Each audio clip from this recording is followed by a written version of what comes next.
U ഐക്ക് നേരെ വീണ്ടും ആക്രമണം. യു ഐയിലെ ന്യൂക്ലിയർ പവർ പ്ലാന്റിന് നേരെയാണ് ഇന്ന് ആക്രമണം നടന്നിട്ടുള്ളത്.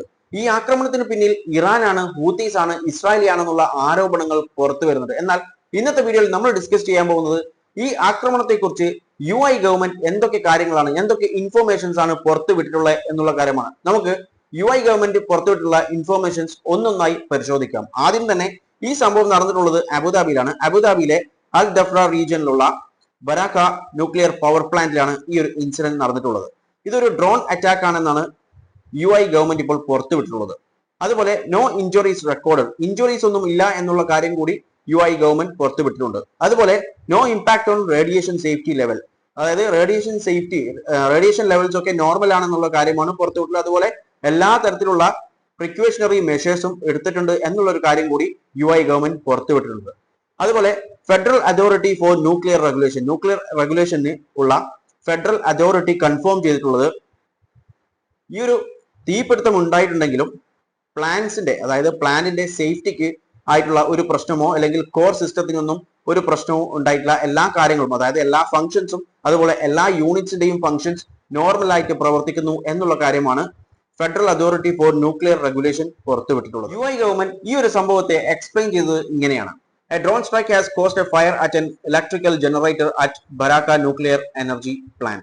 ബരാക്ക ന്യൂക്ലിയർ പവർ പ്ലാന്റിൽ ഒരു ഡ്രോൺ സ്ട്രൈക്ക് ഉണ്ടായിരുന്നു. അതുമൂലം ഇലക്ട്രിക്കൽ ജനറേറ്ററിന് തീപിടുത്തം ഉണ്ടായി. എന്നാൽ ആ തീപിടുത്തത്തിൽ യാതൊരു തരത്തിലുള്ള ഇഞ്ചുറീസോ അല്ലെങ്കിൽ റേഡിയേഷൻ സേഫ്റ്റി ലെവലിലും നോർമലാണ്, അതായത് അതിലൊന്നും യാതൊരു പ്രശ്നവും ഇല്ല എന്നുള്ള കാര്യമാണ് യു ഐ ഗവൺമെന്റ് പുറത്തുവിട്ടിട്ടുള്ളത്. അതുപോലെ ഇന്റർനാഷണൽ അറ്റോമിക് എനർജി ഏജൻസി പറഞ്ഞുള്ളത് any military activity threatening nuclear safety is unacceptable, അതായത് ഏത് മിലിറ്ററി ആക്ടിവിറ്റീസും ആകട്ടെ അത് ന്യൂക്ലിയർ സേഫ്റ്റിക്ക് ത്രെട്ട് ആണെങ്കിൽ അത് അക്സെപ്റ്റ് ചെയ്യാൻ സാധിക്കില്ല എന്നും, അതുപോലെ യു ഐയിൽ നിന്നും കിട്ടിയിട്ടുള്ള ഇൻഫോർമേഷൻ വെച്ചിട്ട് റേഡിയേഷൻ ലെവൽസ്, അതായത് ബരാക്ക പ്ലാന്റ്സിലുള്ള റേഡിയേഷൻ ലെവൽസ് ഒക്കെ നോർമൽ ആണ്, അതുപോലെ ഇഞ്ചുറീസ് ഒന്നും ഇല്ല എന്നുള്ള കാര്യമാണ് ഇന്റർനാഷണൽ അറ്റോമിക് എനർജി ഏജൻസി പുറത്തുവിട്ടിട്ടുള്ളത്. അതുപോലെ തന്നെ ഇന്റർനാഷണൽ അറ്റോമിക് എനർജി വേറൊരു കാര്യം കൂടി പറഞ്ഞിട്ടുണ്ട്: യു ഐ ആവശ്യപ്പെട്ടു കഴിഞ്ഞാൽ വേണ്ട അസിസ്റ്റൻസ് എന്തൊക്കെയാണോ അതൊക്കെ പ്രൊവൈഡ് ചെയ്യാൻ നമ്മൾ വില്ലിംഗ് ആണെന്നുള്ള ഒരു കാര്യം കൂടി അറ്റോമിക് എനർജി ഏജൻസി പുറത്തുവിട്ടിട്ടുണ്ട്. ഈ പ്ലാന്റിനെ കുറിച്ച് നോക്കുകയാണെങ്കിൽ ഈ പ്ലാന്റ് സ്റ്റാർട്ട് ചെയ്തിട്ടുള്ളത് 2020 ഇതിന്റെ ലൊക്കേഷൻ എന്ന് പറയുന്നത് 200 കിലോമീറ്റർ വെസ്റ്റ് ഓഫ് അബുദാബി, അതുപോലെ near border with Saudi Arabia, ഖത്തറും സൗദി അറേബ്യയായിട്ട് നിയർ ബോർഡർ ചെയ്യുന്നുണ്ട്. അതുപോലെ UAE is the second country in the region to establish a nuclear power plant ആ റീജിയനിൽ എസ്റ്റാബ്ലിഷ് ചെയ്ത സെക്കൻഡ് കൺട്രിയാണ് യു ഐ. ഫസ്റ്റ് ഇറാൻ ആണ്. എന്നാൽ അറബ് വേൾഡിൽ നോക്കിക്കഴിഞ്ഞാൽ ഫസ്റ്റ് യു ഐ ആണ്. അതുപോലെ യു ഐ ഇപ്പോൾ പുറത്തുവിട്ടുള്ള മറ്റൊരു ഇൻഫോർമേഷൻ എന്ന് പറയുന്നത് ഈ ഡ്രോൺ എവിടെ നിന്നാണ് വന്നിട്ടുള്ളത് എന്നുള്ള കാര്യം യു ഐ ഗവൺമെന്റ് ഇതുവരെ സ്ഥിരീകരിച്ചിട്ടില്ല. അതായത് ഈ അറ്റാക്ക് ആര് നടത്തി എന്നുള്ള കാര്യം ഇതുവരെ പറഞ്ഞില്ല. അതായത് ഇറാൻ ആണോ ആരാണെന്നുള്ള കാര്യം ഇതുവരെ പുറത്തുവിട്ടിട്ടില്ല. നമുക്കറിയാം 1-2 ആഴ്ചകളായി യു ഐ പറയുന്നത് യു ഐയിൽ അറ്റാക്ക് നടക്കുന്നുണ്ട്, ആ അറ്റാക്കിന് പിന്നിൽ ഇറാൻ ആണെന്ന് പറയുന്നുണ്ട്. എന്നാൽ അതേസമയം ഇറാൻ ഈ ഒരു കാര്യം നിഷേധിക്കുന്നുമുണ്ട്. അതുകൊണ്ട് തന്നെ ഈ ഒരു അറ്റാക്ക്, ഇന്ന് നടന്നിട്ടുള്ള അറ്റാക്ക് എവിടുന്ന് വന്നിട്ടുണ്ട് എന്നുള്ള കാര്യം ഇതുവരെ യു ഐ പുറത്തുവിട്ടിട്ടില്ല. എന്നാൽ ഇന്നലെയും ഇന്നുമായി നടന്നിട്ടുള്ള ചില കാര്യങ്ങളുണ്ട്. അതായത് ഇറാൻ മീഡിയ പുറത്തുവിട്ടിട്ടുള്ളത് the fire break out at engine oil factory in north western ഇറാനിലെ ഒരു എഞ്ചിൻ ഓയിൽ ഫാക്ടറിയിൽ നിന്നുണ്ട് തീപിടുത്തം ഉണ്ടായിട്ടുണ്ട്. അതുപോലുള്ള മറ്റൊരു ന്യൂസ് ആണ് ഇസ്രായേലിൽ വലിയ തരത്തിലുള്ള ഒരു എക്സ്പ്ലോഷൻ നടന്നിട്ടുണ്ട് എന്നുള്ള റിപ്പോർട്ട് ഇന്ന് രാവിലെ പുറത്തേക്ക് വന്നിട്ടുണ്ട്. ഈ ഒരു ഇറാനിലെ തീപിടുത്തം ഇന്നലെയാണ് ഉണ്ടായിട്ടുള്ളത്. എന്നാൽ ഇന്ന് രാവിലെ ആയിട്ടാണ് ഒരു എക്സ്പ്ലോഷൻ ഇസ്രായേലിൽ നടന്നിട്ടുണ്ട് എന്ന് പറഞ്ഞിട്ടുള്ളത്. അതിനുശേഷമാണ് ഇപ്പോൾ യു ഐയിൽ ഇങ്ങനെ ഒരു ഡ്രോൺ അറ്റാക്ക്, അതും ന്യൂക്ലിയർ പവർ പ്ലാന്റിന് നേരെ ഒരു അറ്റാക്ക് നടക്കുന്നത്. ഇതൊക്കെ തമ്മിൽ ബന്ധമുണ്ടോ എന്ന് ചോദിച്ചു കഴിഞ്ഞാൽ ബന്ധമുണ്ട് എന്ന് പറയേണ്ടി വരും. അതുപോലെ ഇന്ന് യു ഐയിൽ നടന്നിട്ടുള്ള അറ്റാക്കിന് പിന്നിൽ ഇറാൻ ആണോ ഇസ്രായേൽ ആണോ എന്ന് ചോദിച്ചു കഴിഞ്ഞാൽ 70% ഇറാൻ ആവാനാണ് സാധ്യത. കാരണം കുറച്ച് നാളുകളായി യു ഐയുടെ പോളിസീസ് ഒക്കെ ഇറാന് എതിരാണ്. അതായത് ഇസ്രായേലുമായിട്ടുള്ള ക്ലോസ് ഫ്രണ്ട്ഷിപ്പ് കാര്യങ്ങളൊക്കെ, അതായത് വെപ്പൺ ട്രേഡ്, വെപ്പൺ ഡീൽസ്, ഇങ്ങനെയുള്ള പല കാര്യങ്ങളും ഒരുപാട് റീസൺസ് ഉണ്ട്. ഇതൊക്കെ ഞാൻ ഇതിനു മുമ്പുള്ള വീഡിയോസിലൊക്കെ പറഞ്ഞതാണ്. അപ്പോൾ അതുപോലെ യു എസിന്റെ ബേസും കാര്യങ്ങളൊക്കെ അവിടെ ഉണ്ട്.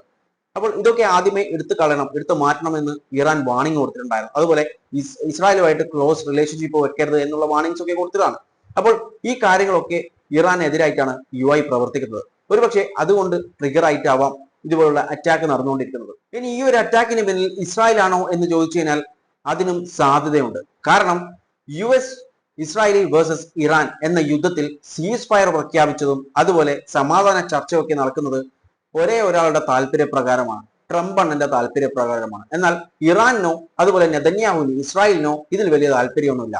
സീസ് ഫയർ വന്നത് മുതൽ അതുപോലെ പീസ് ടോക്ക് നടക്കുമ്പോഴും ഒക്കെ ഡയറക്ട്ലിയും ഇൻഡയറക്ട്ലിയും ഇതിനെ എതിർക്കുന്നുണ്ട് നെതന്യാഹു. എങ്ങനെയെങ്കിലും യുദ്ധം കണ്ടിന്യൂ ചെയ്യണമെന്ന് പറഞ്ഞ് അതിന് അതിൻ്റെതായിട്ടുള്ള റീസൺ ഉണ്ട്. ഞാൻ എൻ്റെ മറ്റുള്ള വീഡിയോസിൽ ഞാൻ ഓൾറെഡി പറഞ്ഞതാണ്, അതുകൊണ്ട് വീണ്ടും ഇത് റിപ്പീറ്റ് ചെയ്യുന്നില്ല. അപ്പോൾ ഇതിനെ എതിർത്തുകൊണ്ടിരിക്കുന്നുണ്ടായിരുന്നു, സീസ് ഫയറിനെയും അതുപോലെ ഈ പീസ് ടോക്കിനെയും ഒക്കെ നെതന്യാഹു. കഴിഞ്ഞ 3-4 ദിവസമായി ഇപ്പോൾ അടിക്കും എന്നും പറഞ്ഞിട്ടാണ് നെതന്യാഹു, അതായത് ഇസ്രായേൽ നിൽക്കുന്നത്. ഇറാനെ ഏത് നിമിഷം വേണമെങ്കിലും അടിക്കുമെന്ന് പറഞ്ഞു. എന്തിന് ഇന്ന് തന്നെ നെതന്യാഹു ഒരു സെക്യൂരിറ്റി മീറ്റിംഗ് വിളിച്ചിട്ടുണ്ട് 6 മണിക്ക്.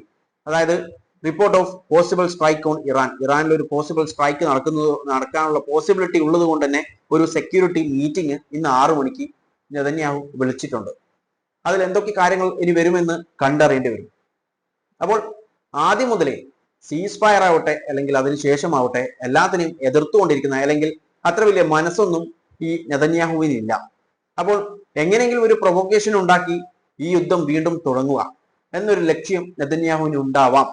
അതായത് യുഐനെ ഇടക്കിടക്ക് അടിച്ച് ഇതുപോലെ പ്രൊവോക്കേഷൻ ഉണ്ടാക്കി അവസാനം US തന്നെ നമുക്ക് തിരിച്ചടിക്കാം എന്ന് പറയുന്ന ഒരു സ്റ്റേജിലേക്ക് എത്തിക്കാൻ സാധിക്കുമോ എന്നാണ് ഒരു പക്ഷേ നെതന്യാഹു ഇപ്പോൾ ശ്രമിച്ചുകൊണ്ടിരിക്കുന്നുണ്ടാവാം. അതുകൊണ്ട് തന്നെ അങ്ങനെ ഒരു പോസിബിലിറ്റിയും അവിടെ ഉണ്ട്. അതുപോലെ മറ്റൊരു സംശയം ഇവിടെ വരുന്നത്, ഇതിനു മുൻപൊക്കെ യുഐക്ക് നേരെ ആക്രമണം ഉണ്ടായപ്പോൾ അപ്പോൾ തന്നെ അനൗൺസ് ചെയ്തിട്ടുണ്ടായിരുന്നു ഇത് ആരാണ് ചെയ്തത്, അതായത് ഇറാനാണ് എന്നുള്ള കാര്യം അവർ അനൗൺസ് ചെയ്തിട്ടുണ്ടായിരുന്നു. എന്നാൽ ഈ ഒരു വിഷയത്തിൽ ഇതുവരെ അവർ ആരാണ്, അതായത് എവിടെ നിന്നാണ് ഈ ഒരു ഡ്രോൺ ലോഞ്ച് ചെയ്തിട്ടുള്ളത് എന്നുള്ള കാര്യം ഇതുവരെ അവർ വിശദമാക്കിയിട്ടില്ല.